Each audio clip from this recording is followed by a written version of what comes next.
Welcome to Real Estate Coaching Radio, starring award-winning real estate coaches and #1 international best-selling authors, Tim and Julie Harris. This is the #1 daily radio show for realtors looking for a no BS, authentic, real-time coaching experience. What's really working in today's market, how to generate more leads, make more money, and have more time for what you love in your life. And now your hosts, Tim and Julie Harris.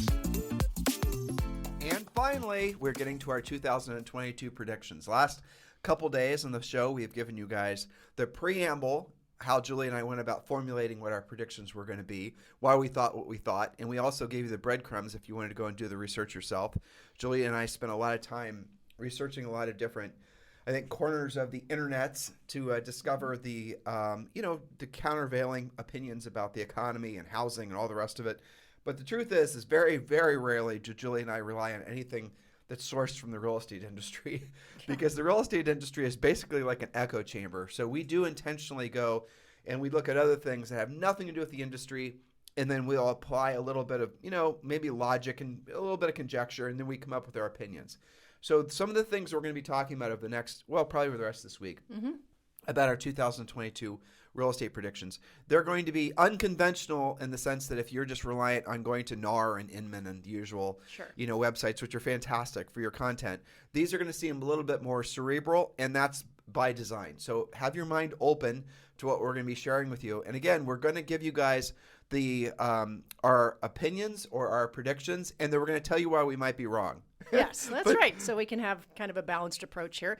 But I would say, generally speaking, we are quite positive about 2022 and moving forward into the near future. Oh, remember Julie said that. I never would have said I was quite positive about 2022. Well, I mean, with regards to housing. Yeah. You never know about the rest of the picture. Julie said to me prior to starting the podcast, this is what she said to you listeners. She said, Tim, I struggled a little bit with coming up with the counterbalance to our predictions. Remember we said we were going to tell you our predictions and tell you where we might be wrong. So Julie said that she had a hard time coming up with why we might be wrong about some of our predictions. Which sounds kind of arrogant, but they were so logical to me that, I don't know. We'll see how it goes. But it is important, though. Yeah. You have to admit to make sure you're not so dug in your opinion. Absolutely. Because if you are, then you're gonna. It always goes back in my mind. You and I are business owners, and we're been doing this forever, 3 decades. And when we sold real estate, if you get stuck in essentially a pattern for too long, not a pattern of behavior. So patterns of behavior get you to where you want to be. Maybe it's, we are big advocates of, choosing 3 to 5 things every single day, leading with proactive lead generation. We want you to be proactive lead generators. But here's the thing that can happen.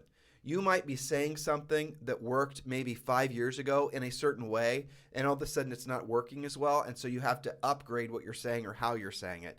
And there's a lot of reasons, and it's just tiny little subtle things that might subconsciously trigger something in the seller's mind, because remember, we focus on helping you guys become listing agents, that will make you seem old or obsolete or not quite not up to date, like right. You're not paying attention or something. You're kind of stuck in maybe 3 to 5 years ago, something like that. And a lot of people do that, and it's natural and normal to do that just because it becomes comfortable. And you say, well, if it worked for this long, but it's really a plague, really, not even a pandemic of problems for people who buy their business. You guys who buy your business, you have to acknowledge the fact. Now, it's virtually all of you listening. Those of you who are not proactive lead generators, you're the ones that are going to run into a constant wall of obsolescence because everything technologically is going to be changing so fast. I'm not going to jump on any of our points, but everything's going to be changing so fast, not just as pertains to real estate, but across the world. We're talking about, Julie and I were predicting back when the pandemic hit, well, truthfully, probably about 60 to 90 days after the pandemic hit, and we had time to do our homework. Like historically, when there's a pandemic, what happens following a pandemic? It's usually some form of a renaissance, and there's absolutely no doubt in our minds why did we predict that? Well, it's because we wanted to feel optimistic because we were looking for a bright side of all those, gray days. But also, frankly, because we were starting to see signs of it. So were you. Technological changes, health changes, hell, even the vaccine. And now Pfizer came out and they're getting the FDA to approve this pill that you can take. If you are showing signs, if you actually have COVID or any of the variants of COVID, you could take this vaccine. I think it's after you get it. Yeah, I'm sorry, a pill. Yeah, what's it? What 3 days? I think it's within 3 days of testing positive, and it's as effective as like the vaccines themselves. So there you go. I mean, in essence, guys, I don't mean to sound political, and everyone in their mind gets triggered one way or the other when we talk about COVID. But the reality of it is we're rounding the bend on the pandemic. It's going to be effectively over. If you didn't want to take the vaccine in the first place, well, then you are an outlier. Now, if you happen to get COVID and you don't want to take the pill, at some point, societally, we just need to say buena suerte. Exactly. Which means good luck in Spanish. Do your thing, right? All right. So that's my point of it is that there's no doubt that what we're going to be experiencing are essentially multifaceted renaissance of not just ways that people live and interact, but also the way people think. And this goes back to my point about scripts, and this goes back to my point about you and how you present yourself. You're going to have to be upgrading yourself faster than ever before. I'm 51. And it was normal and especially when you're from Ohio, right? Things kind of go slow. They go slower for sure. I mean, the old joke was if the world ever came to an end and you live in Ohio, you're good. You're good. It's not coming to you anytime soon. You still got another 5 to 10 years if the world's coming to an end. Well, and when we go back to visit, don't we always see the same shops have been in the same places for decades? And people are like, what do you mean Ronald Reagan's not president anymore? I know. Well, so anyway, let's get to our first. Okay. So here they are, our 2022 predictions, and do discuss these. We're posting our videos now on YouTube and getting some more of you guys viewing them. So share and comments. Let's get this conversation started. And really, I want you guys to help us drill down on why we might be wrong, because that's where Julie and I struggled. And hopefully it's not our own arrogance, hubris, and ignorance. It's getting our own way. I'm open. I'll read the first one, Jules. Okay. All factors indicate a strong housing market in 2022 and going forward. There will be some cooling, but no crash is expected. And by some cooling, we're expecting there to be, we'll talk about it in future points. By some cooling, we expect there to be a mild cooling in some particular markets. But for the most part, what we're looking at is a long-term sustainable housing market that's going to be in favor of sellers. And there's really no reason to believe that's going to stop anytime soon. Prediction number 2, right? No big surprise there. Prediction number 2, Julie. Yes. So when we didn't talk about why we might be wrong, but it'll go into that. Okay. So point number 2, homes will continue to appreciate, but likely in the single digits versus the double that we've seen recently. Though there's some disagreement on the rate of increase, there's actually quite a bit of fluctuation on what people are predicting. Everyone does agree that appreciation will continue. Now, I'm going to give you the overarching reason why there's disagreements with what the appreciation rates or inflation rates are going to be, and then we'll give you our opinion. So number 1, there's a lot of debate as to whether or not the Fed's going to be able to raise interest rates in a meaningful way, as just across the board, but especially with mortgages. And you're already hearing the stories on Inman and CNBC about mortgage refinance apps and new mortgage apps increasing. But what they're decreasing. But what they're forgetting is that it's also basically Thanksgiving. And of course, there's going to be fewer people trying to refinance or even, get a new mortgage this time of year. And a ton of people have already refinanced. But the other reason is because what you're dealing with is politics. How do we say the left side of the argument, or the Fed, if you're a believer in the Fed, right? Keynesian economics. You believe that the Fed is going to be able to raise rates and slow the economy down, and that sort of makes sense. But the problem is if the rates are increased, Julie and I shared this statistic with you guys yesterday and the day before, that the amount of money here it actually is. I'll read you guys this point. The amount of money that the Fed is going to have to pay in interest will be $330 billion extra in interest payments. I believe that was per month if rates were to only increase by 1%. So if the Fed allows rates to rise, they're also going to be increasing the cost of the debt service. The Democrats and the people that were firm believers in the power of the Fed and we can just print money until the cows come home, they were saying, well, it's not about the size of the debt, the trillions of dollars that it is now. It's about the debt service, right? So the way they could rationalize the amount of debt that the country had, and you heard him say this, is who cares how much we owe? Who cares how much money is out there? in the debt that we're having to service. It's the cost of the debt service that we really have to focus on. It's a payment argument at the end of the day. Exactly. I mean, really, truthfully. But what we're going to see now is we're going to see that they're going to say, well, let's just raise the conventional way, like what Paul Volcker did back in the 80s when the interest rates were double digits, and we were very much dealing with inflation coming out of the Carter administration. And then essentially raised the rates, slowed the economy down, and did the things that no one was willing to do. Can't do that now because of the amount of debt that we have and the amount that will increase the cost of the debt service. So what we're going to most likely be stuck in right now is a perpetual low interest rate environment, which will then basically cause asset prices, including real estate, to continue to increase in dramatic ways, which is going to cause other problems, which we're going to get to, for example, home affordability. But when you look at the statistics, here are the statistics. Goldman Sachs predicts a 16% increase in home values in 2022. We need to be careful using the word inflation or appreciation. Let's just look at it as a cost of a house will increase, according to Goldman Sachs, by 16%. CoreLogic says 2.2%, which frankly doesn't even make any sense. I didn't think so either. And Zillow says 12%. Frankly, after what Zillow has been doing with their own business, let's just forget using Zillow ever again for a statistical resource. Agreed. Fannie Mae says 7%. Fannie Mae, most likely Goldman is the most accurate on all this. And here's the reason why. Is because the inflation rate right now, according to the government, is already 6%. And if you look at the new information that's coming out, the amount of inflation that's entering into essentially everything is increased. Have you guys seen anything was cheaper, right? Mm-hmm. Have you gone to the store and say, damn, that's on sale. It's less like everything is increasing in cost. And if you were to look at rent increases, so rent increases alone have already been essentially year over year up by 10%. You're going to look at the cost of utilities, the cost of all these other things. Now, you're going to hear, again, people are going to start saying, well, inflation is going down. Don't listen to what the talking heads who are politically motivated and have agendas are telling you.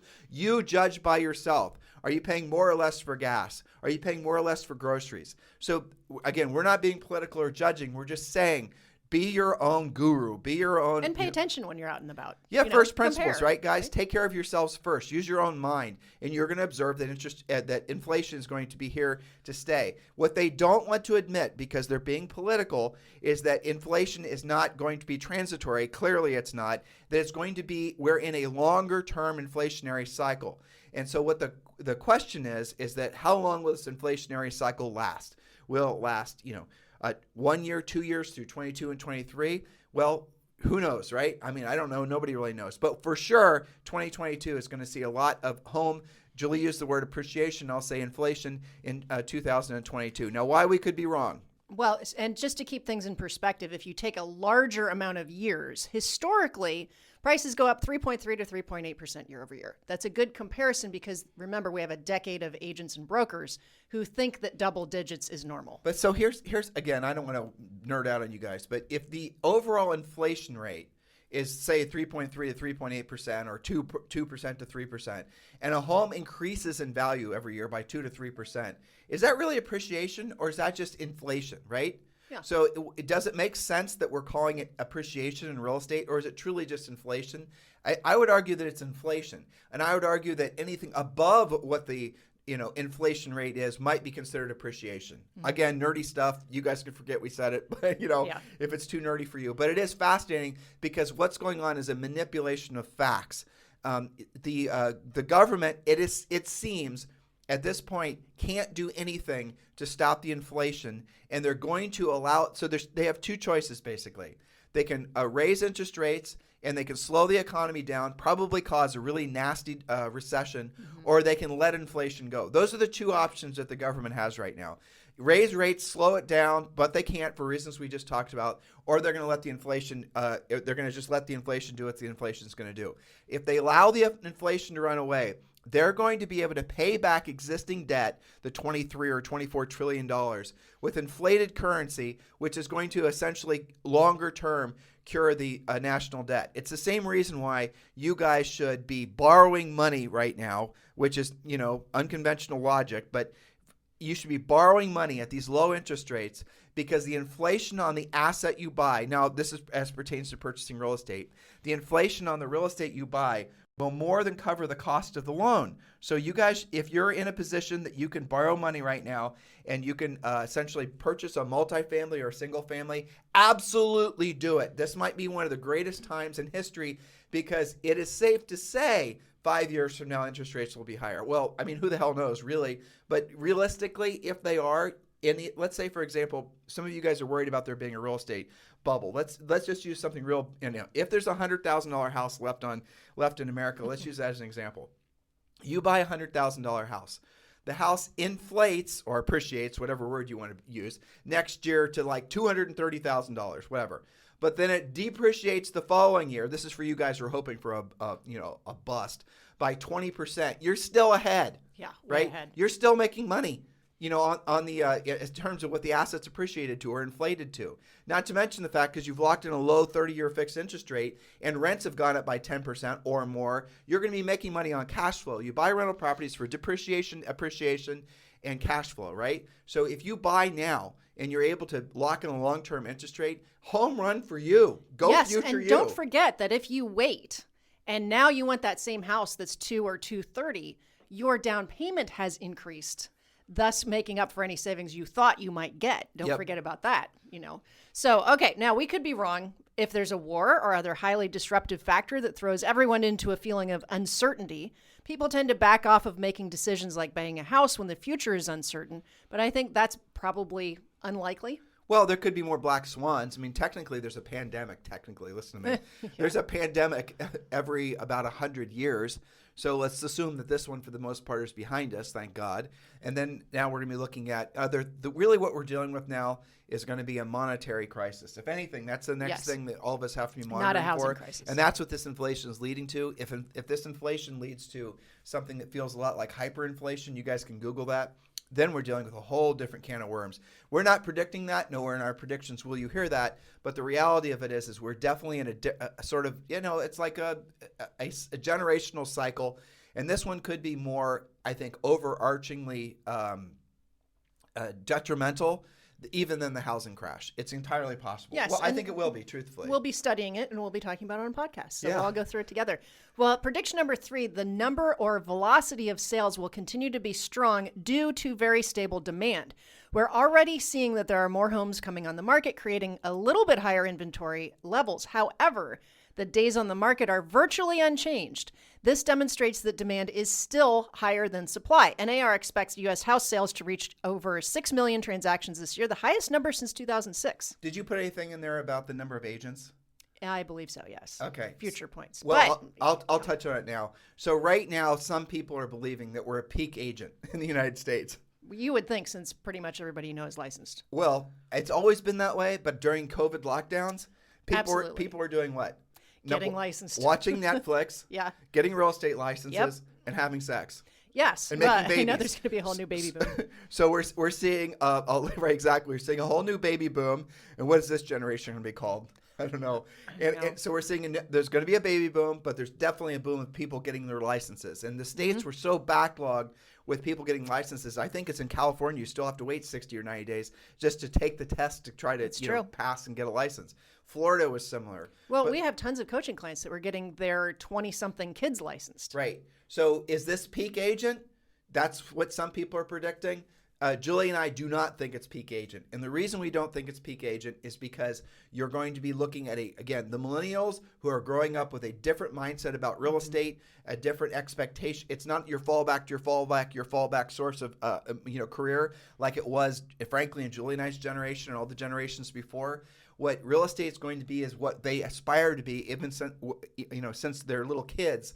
And so you're going to see a lot of people obviously using it as a side hustle, but you're also going to see a lot of people using it as their primary career. Agreed. It is a career. Real estate is now being taught in virtually every major university. From a perspective of, I mean, they're not teaching sales skills, but they're teaching you essentially all the nuts and bolts, which frankly might not even be useful for the sake of making money helping people selling real estate. But it's a career path that's being acknowledged at a collegiate level, which has not happened before. Not like this. Well, and you still need to make sure that you're the one with all the skills, because there will be people that have real estate just as their side hustles that you might compete with. So again, to Julie's point, the number of where their sales velocity is going to stand strong. There's not seemingly going to be an increase in new construction, We've been paying very close attention to that. And what Julie and I watch for that is what we pay attention to when we're trying to make our predictions is we're not just looking at what the builders associations or any association, anything with the word association, we're not very, they're political by nature, right? They're trying to appease the people that are paying them, their members, right? They're trying to give them mostly rosy news because otherwise, if you're part of the Builders Association and the Builders Association is saying that building a home is basically going to be catastrophic to your financial future, then you're probably not going to have a lot of people renewing their memberships the following year to be part of the BIA, for example. So they're always going to be coming out with hedged information. What Julie and I look for are fundamentals. What's the cost of labor? What's the cost of building materials? What's the cost of this? What's the cost of that? You can find all this online. So if you see an upward trajectory for the rudimentary building materials, concrete, wood, nails, labor costs, if you see that on the incline, that's a really good indication that there is not going to be first of all, there's not going to be any new construction in the lower ends because it's not profitable enough. Yep. I don't know if you knew this, Julie, but I read this morning that in the and again, not being political, guys, but in the Build Back Better, whatever the heck it was, I think I got it right. Yeah. There was $250 billion that was set aside for low-income housing that was going to get built. Yeah, but remember, that doesn't necessarily mean houses for sale. That could be rentals. That's what it was, right? So that was the government that was Multifamily. scheming to get into basically to socialized housing, and that's never freaking worked ever. I know. In any country. It's very interesting. Right. Yes. Okay. So prediction number 4, there will be longer days on the market. This is something for all of you guys that are used to 3 seconds on the market. You got to pay attention to this. There will be longer days on the market, but not by much and nothing catastrophic, even with slightly higher inventory and more homes being built, depending on where you are in the country. NAR and CoreLogic both predict that we may reach a 2.4-month supply, but that's still really historically low. But remember, Tim, if you grew up in the past decade to 13 years, right, you think that normal days on the market is like 7 or less. So 2.5 months on the market may seem really, scary to you. I have that as a yes. Okay, so let's see. How could we be wrong? Well, if the builders actually achieve the ability to scale up faster, creating a lot of inventory that days on the market stretch out, we could be wrong. But there is a lot working against that, as you said. It's not just looking at the cost of materials. The cost of lumber went way up. Now it's come down a little bit. But it's not just that. It's the ability to get the lumber to the building site. And remember that this whole supply chain thing has to do with getting stuff on trucks being able to go across the country, guys being able to drive the trucks, guys being able to unload the trucks. So there's a lot of different factors. I don't think that there's a lack of willingness from the new construction end, from the builders. I think they'd build it as fast as they could sell it if they could. But you said something that actually kind of made me laugh. How asinine is it that they were saying that the truck drivers were going to be the disintermediated without, and now the world is like dependent on them, on truck drivers, not just dependent on them, but there's not enough of them. Right. And this is all the kind of the fallacies that get rooted out during a bit of a crisis, right? Well, this is going to, the inflation thing is going to become a crisis. Supply chain thing is a crisis. But, truck drivers are somehow going to be magically replaced by robots that are delivering things. No one's ever really thought that through. That just sounded like some sort of fantasy. You can't drone in 500 pounds of lumber. I mean, again, this is the reason why if you start hearing something on CNBC, MSNBC, Fox News, and you start hearing it over and over and over and over again, what's the genesis of whatever that piece of propaganda was? Who started it? Why did they start it? What was the point of it? And there's always an agenda that's afoot there. You need to be taking information. You need to be suggested that you need to be thinking about it. And then ask yourself, why is it that somebody wants me to believe that? Exactly. So and most times it's pretty, when you think like that, it's going to be very easy for you to root out really what the motivation was behind the people creating it. And no, we're not conspiracy theory people. Mm-mm. We're just trying not to be so easily manipulated. And when we're forming our opinions, especially when there's tens of thousands of you who are listening to our opinions, especially as it pertains to 2022 predictions. So before we go to our next point, I want to remind all of you, if you've not yet completed your 2022 real estate business plan, it's not too late.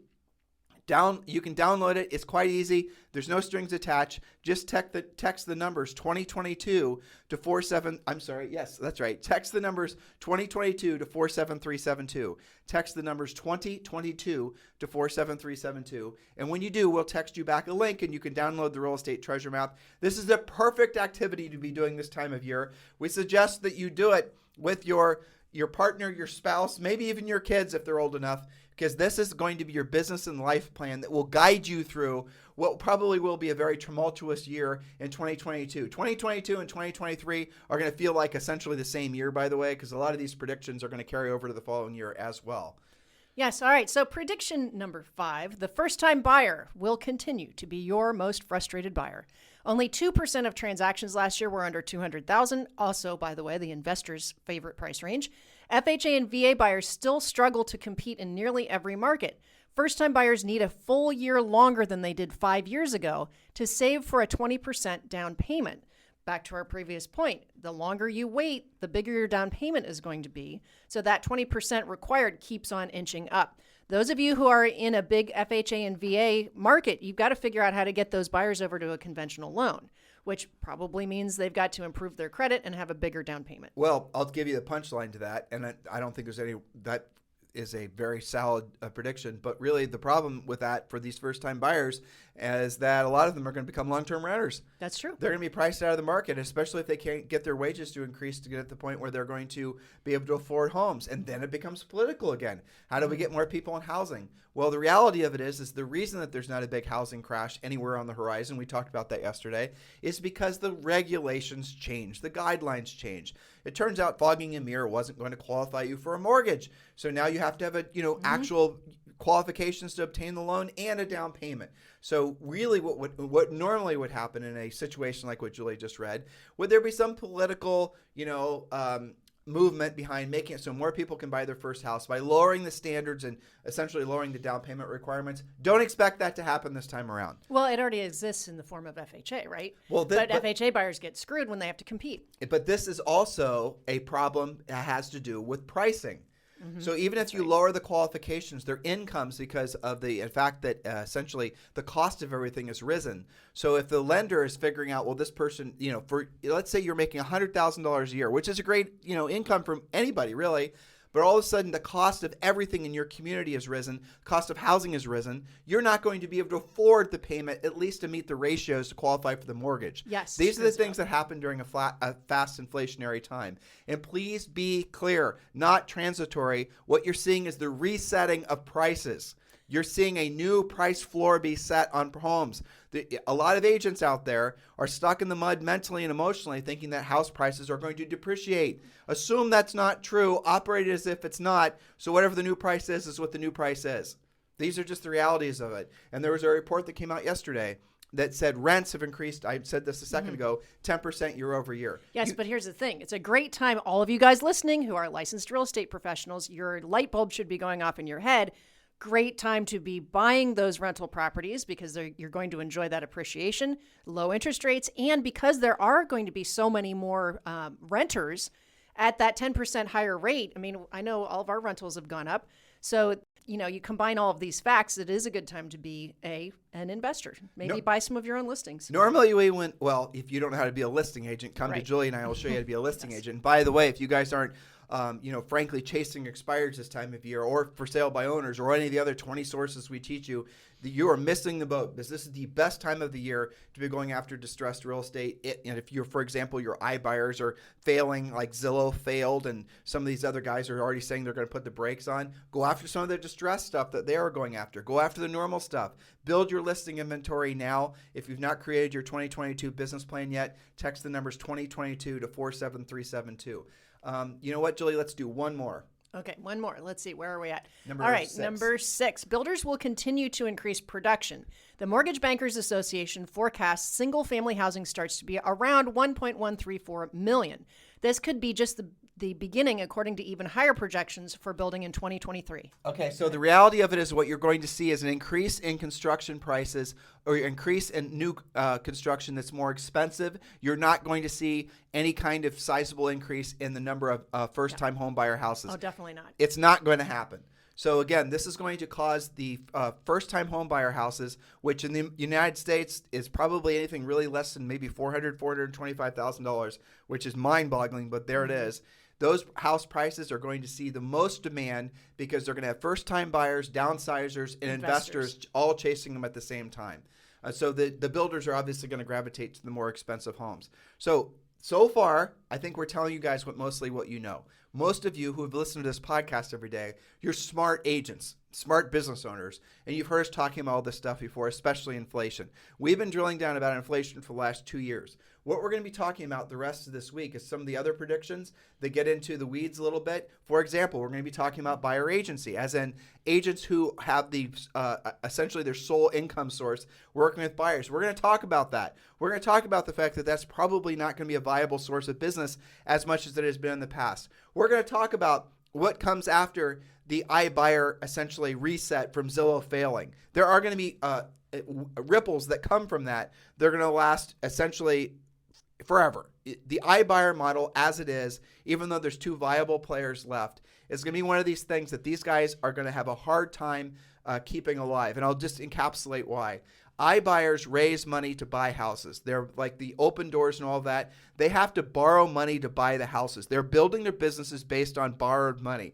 If all of a sudden the people lending the money, Wall Street, are seeing Zillow fell on their ass, blew up, didn't work out, the cost to raise the money to buy the houses is going to increase. That means is the cost of raising, that means they're going to have to make their margins somewhere. So what the iBuyers are going to have to do is they're going to have to lower the prices that they're buying the houses for. So the iBuyers themselves, because of Zillow's failure, are going to become less of a player in your market when it comes to actually trying to get listings.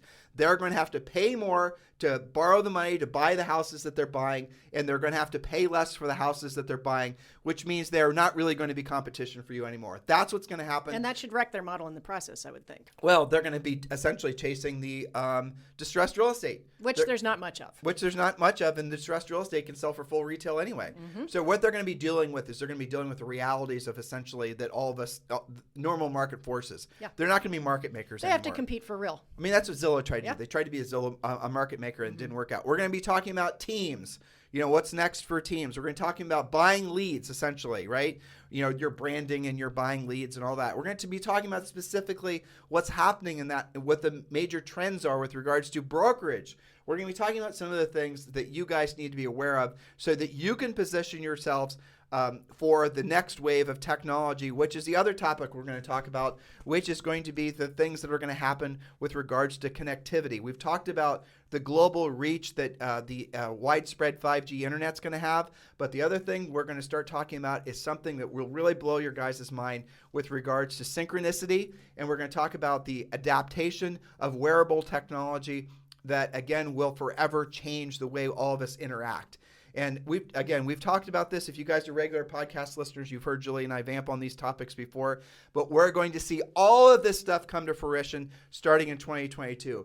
Be excited. You're in the right place at the right time. Don't get stuck in the weeds with your thinking. Don't get stuck in the weeds with your actions that you're taking. Know that 2022 is going to be the start of the greatest part of your career and probably the greatest part of your lives if you choose for it to be. It does not matter what your age is. Does not matter what your education level is. It does not matter where you're selling real estate. It does not matter where you are in the world. The best part of your life starts next year, or really it could start today. Now. Yeah, there you go. You don't have to wait. You guys have a fantastic day. We'll talk to you on the show tomorrow.